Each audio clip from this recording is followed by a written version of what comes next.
सा लेके बैंड बाजा लेके बैंड बाजा भोलेनाथ रिकॉर्डिंग स्टूडियो रामनगर। कहिया हमरे अंगना कहिया हमरे अंगना अइबे हमार राजा लेके बैंड बाजा कहिया हमरे अंगना अइबे हमार राजा लेके बैंड बाजा कहिया हमरे अंगना अइबे हमार राजा लेके बैंड बाजा कहिया हमरे अंगना अइबे हमार राजा लेके बैंड बाजा लेके बैंड बाजा सुप्रीम सा कहिया हमरे अंगना अइबे हमार राजा लेके बैंड बाजा बैंड बाजा तोहर सुरतिया हमरे अखिया में बसल बा गोरखी बदनिया हमरे जियरा में धसल बा जियरा में धसल बा जियरा में धसल तोहर सुरतिया हमरे अखिया में बसल बा गोरखी बदनिया हमरे जियरा में धसल बा जियरा में धसल बा बीतल जाता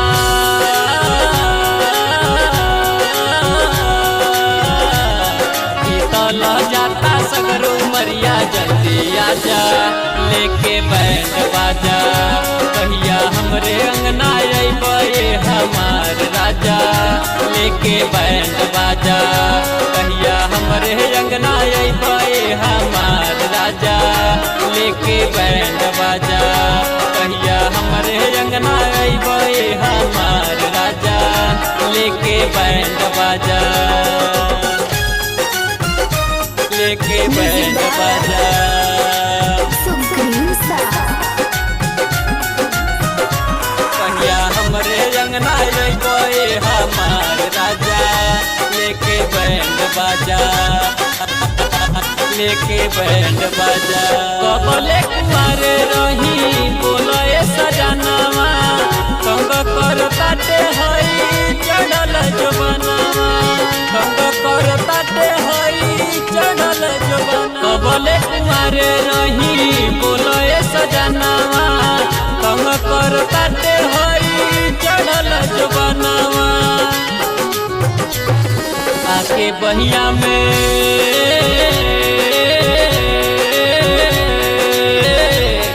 आके बहिया में कसला है जवनिया की माजा लेके बैंड बाजा कहिया हमरे अंगना अइबे हमार राजा लेके बैंड बाजा कहिया हमरे अंगना अइबे हमार राजा लेके बैंड बाजा कहिया हमरे अंगना अइबे हमार राजा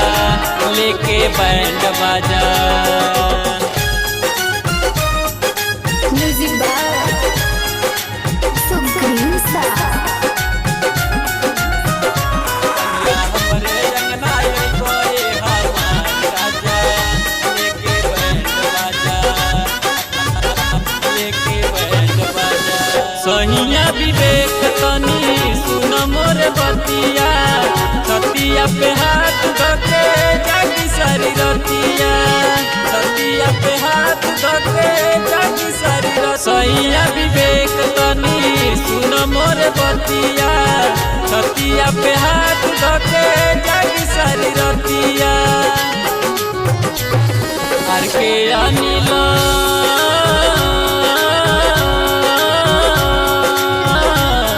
आर के अनिल कहे दिहा ऐसन साजा